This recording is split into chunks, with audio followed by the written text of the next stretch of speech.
Ladies and gentlemen, a wonderful talk on Join the Cloud Revolution. This will be presented to us by Managing Director, India and 𝗬𝗃 Genesys. He's responsible for driving the architecture and sales strategy for Genesys' comprehensive portfolio of cloud and digital customer experience solutions in India and 𝗬𝗃 countries. A seasoned professional with 30 years of experience in the collaboration and customer experience industry. He has held leadership roles with some of the pioneers in the CX and collaboration technologies. With a warm round of applause, we will now be welcoming Mr. Raja Lakshmipathy. Please. For a change, I got a slot which is not just before lunch or drinks, I think, So hopefully I get a little more attention than what I'm always used to, right? It's always just before the drink and everybody's looking at me saying that, when will this guy shut up and leave actually? So please, even if you're not interested, if you're bored, help me by having an eye contact rather than looking at your phone, because my average sleep this week has been just 4 hours and maybe I had a couple of drinks more last night, right? So thank you. For those of you who haven't heard of Genesys, I think we are a 30-year-old organization doing nothing but contact center and customer experience applications of the platform.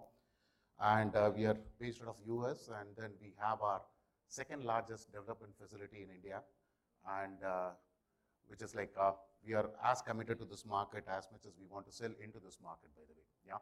So before I move on to talk about why we do what we do, I just wanted to look at some of the macroeconomic changes that has happened in the last couple of years, and also look at how the way that we collaborate has changed, and then link it back to what we do as a platform vendor, by the way, right? To start with, if you look at some of the macroeconomic indicators here, right? We have had a strong economic, growth in the last couple of years post-COVID, by the way, right? We, starting with GDP, you all know that we just surpassed UK to become the 5th largest, economy in the world. If any Brits in the room, sorry. And talk about either GST, mop-up, or the financial results of a lot of us in this room is very, very encouraging, by the way, right? So that's what it is. The other thing is, we have grown to become the startup capital of the world. The last count I checked, we have roughly around 75,000 startups, and each startup employing 8 employees on an average. Look at the kind of employability that we have created in the last few years, by the way, right? The third one is around the growth of digital natives in the country, right? We have more than 100 unicorns in the country today, and more than half of them become a unicorn in the last couple of years, by the way, right? In fact, a few of them take offense when I call them unicorns, because they're no more unicorns, they're decacons, by the way, right? Whose valuation is in excess of $10 billion. And we have also seen growth across all verticals, whether it is in the banking or like IT, ITS, BPO, or whichever industry that you are in. And we also happen to be in the top 3 countries in terms of cloud adoption, by the way. Yeah. So what it means is, all of them put together means that there is increased economic activity in the country, and that means there is increased interactions or increased employment that is happening, which is very, very interesting, by the way, right? Now, link it with the way that we collaborate. If you look at it, I think the world moved from brick to click in the last couple of years. Anything physical has become everything virtual again, right? Some of the metrics you see here, there's been a 300% increase in the work from home agents or employees, by the way. If there were 25 employees who are working from home, but today there are 75 employees who are going to work from home, by the way, and that's going to remain, by the way. Whichever industry leader that I speak to, they are saying that this is going to happen, by the way. The digital interactions have grown many-fold, by the way, and cloud adoption has gone like humongous, right? So put together the pent-up demand that has been created by all the macroeconomic factors that you saw, and the changes that has happened to the way that we collaborate, right? That's when a lot of us went into this mode of how do we meet this demand, by the way, right? And we always led a technology-led transformation, which I beg to disagree in terms of technology-led transformation is not always the great transformation that I would say. Just to give you an example, right? I mean, a lot of us spoke before, I think the stalwarts, and when we were predominantly a voice-based, this thing, so we kind of went ahead and then put up some voice-based contact center. Then came things like email and some of the other digital channels. We went ahead and then added a few more digital channels on top of that. Then became messaging, right? I mean, my previous colleague spoke about messaging might take over and all that stuff. So we went ahead and then put up some of those messaging applications. Then came AI and all that stuff. So we went ahead and then created some of the best in the world AI creations and all that stuff, right? There's nothing wrong in doing that. I think that's eventually the thing that you should do to kind of meet up with the demand, right? But you know what happened in the whole process is we have created silos of technologies all around, by the way, right? What's happening here is not visible to the other one, and what's happening here is not visible to the last one, right? So that's a kind of silo that we have created. So my suggestion is, more than having a technology-led transformation, let's look at how can we put together a relationship-led transformation, right? To do that, I think there are only 4 things that you need to do, and this fits into every industry that you are in, right? Look at the relationship between a consumer or a customer onto the business, by the way, right? I mean, this is the only 4 things that you need to know in terms of where they have been, whether they've walked into a store, or they went into your website, or they were looking into your app, or whatever it is, right?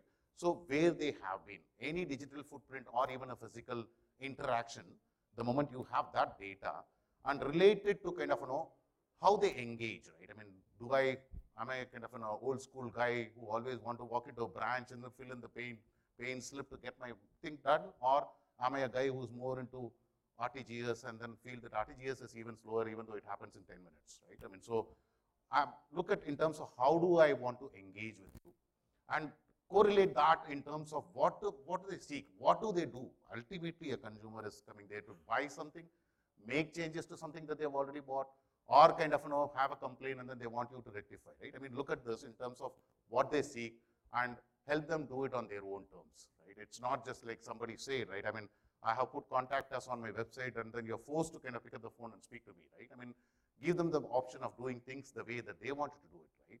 So when you have a system which is capable enough in terms of understanding where, how, what, and on their terms, then you have a winning proposition, by the way, right? I don't think you would ever go wrong with a kind of an architecture or a process or a technology that helps you do that, by the way.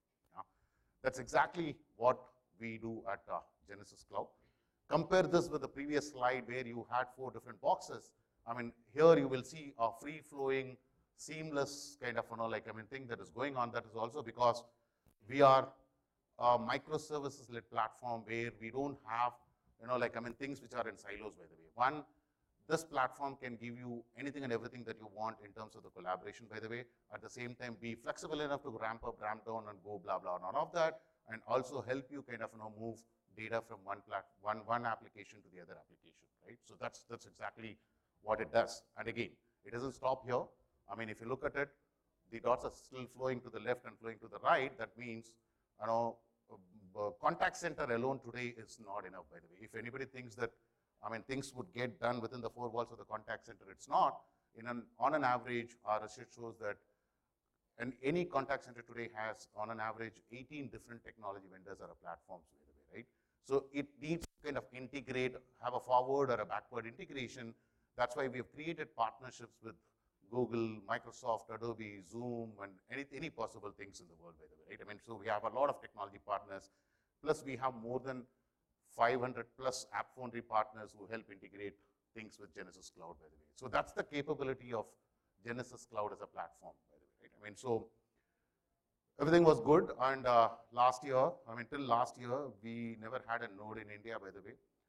We were and we continue to remain still a part of a regulated industry, by the way.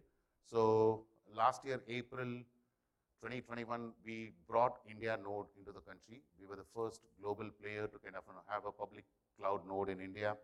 But immediately after we launched, I think we went into the second wave, and I was cursing myself for the timing, by the way, and cursing all the stars and alignment and all that stuff. But once we kind of established this, there's no looking back, by the way. We had tremendous and phenomenal success in terms of our cloud adoption, so much so that today more than 80% of what we do in the country is on cloud, by the way. Yeah, so that's what it is.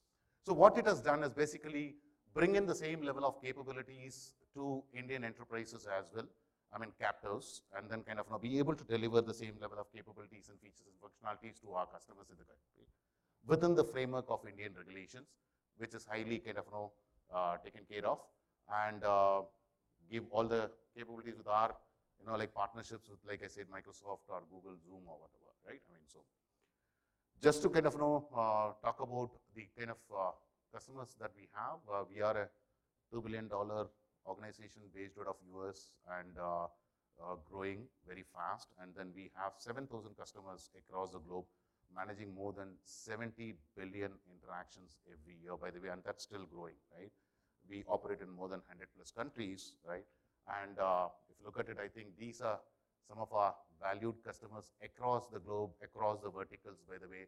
To talk about India, I mean, we have the top private bank in India as our customer, top telco in India as our customer, and then whether it is e-commerce or kind of, food delivery or cab hailing. I don't have liberty to put them here, by the way, right? I'll get sued for that. But nevertheless, you would know, no price for guessing in terms of whom we are talking about, right? All of them are our customers in the country as well, right? I mean, the who's who again. 55% of top 100 Fortune 100 companies are on Genesys platform today, yeah. And this has been kind of, vetted by some of the leading analysts in the country, whether it is Gartner Magic Quadrant. If you look at it, we have been on the top. It feels lonely on the top. I mean, we have been there for the last almost like 7-8 years now. And even talk about Frost. I mean, so if you look at it, they've been rating us on the top, for quite some time now. So it's not just, you won't believe me because I get paid to speak about this, but I mean, the analysts are rating it this way, right, for continuously. So obviously, I mean, we are doing something good, which has been well recognized by our customers, our partners, and the analysts equally, by the way, right? I mean, so that's what it is. So before I kind of, get into my last slide, I think, a lot of us spoke about in terms of, how do we drive efficiency and how do we drive effectiveness so far. I know it's very important. AHT is very important. First call resolution is all very, very important. Absolutely nothing. But I don't know if there is a term that we are measuring at all, which is empathy, by the way, right? Customers, I mean, look at it. I mean, forget about business for a while, right? I think some of your best friends or best relatives are the ones who made you feel empathetic, by the way, right? I mean, and I don't know if we can create the same level of conversation or relationship with our customers at scale, because you're not going to have a one-on-one conversation with anybody because there are millions of calls sitting in your contact center. So you're just thinking, how do we drive empathy in each of those customer conversations as if they are the only customers that you have, and then they are the only ones whom you're going to interact on that particular day, right? So that's something that we have kind of been striving for. That's why in the last 30 years, if you look at our journey, we kind of went through multiple things in terms of being a call center application vendor, to making it a contact center vendor, to kind of getting into omni-channel, to getting into cloud-based contact center. Then we said, how do we drive personalization in each of those things? And then finally we said, our mission is to drive experience and empathy in each of those conversations. I don't even know if there is a metric to do this. I don't know if it is NPS or if it is CSAT or whatever it is. If you ask me, maybe look at the LTV, lifetime value of a customer that you can drive, and that's what something that we wanted to strive. And that can only happen when you drive empathy into your customer conversations, which builds trust, and in that trust actually leads to the brand loyalty, by the way, right? Which leads to the lifetime value of any customer that you have, yeah? So that's it. I think this is my penultimate slide. I'm happy that I did this even before the first bill came in. So, I mean, what we do basically is to kind of, deliver experience as a service. I think, we live in an experience economy, by the way, right? I mean, if somebody who's tracking economy for the past few centuries would know that it used to be always an agricultural-based economy. Whichever country had most of the agriculture produced used to be the leader in the economic growth, but then it went to, she's taking revenge. I know I'm tracking you. Okay. It's like an agriculture-based economy. Then we moved into kind of industry-based economy. Then we moved into a knowledge-based economy where we flourished in the last couple of decades. But I think the future is going to be completely experience-driven. I think if you are in the space who's driving experience, not only with your customers, but also with your employees, customers, partners, whoever it is, you have a winning proposition, by the way. And we as a small part come in then and then help you deliver that, by the way. Yeah. With that said, it's been a wonderful audience. Thank you very much. Really appreciate it. Yeah.